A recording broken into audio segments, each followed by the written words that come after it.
Guys, in this video I will show you how to log in or sign in on REDnote app. So first you have to download REDnote from Play Store or App Store.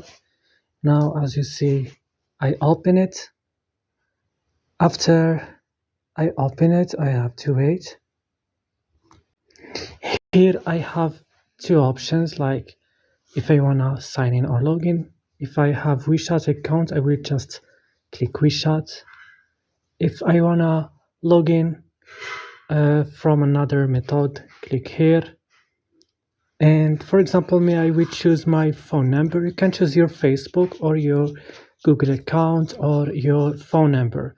I will choose my phone number. Click on it like this. Here, choose your country. For example, here I will choose my country. Here, and I will enter my number here. Now click here and click login.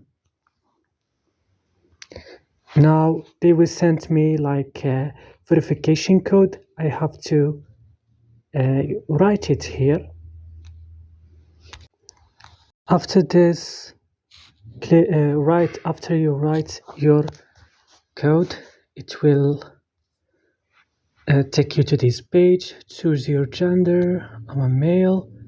And here choose your age and click next. And here I have to choose my interest, for example, fitness, funny, also pets. You have to choose more than four, and click here, start exploring, and click allow. Click next here and click next. I don't want to follow people, and click here allow, and that's it, guys. So I hope this video was useful. Don't forget to like and subscribe, and bye.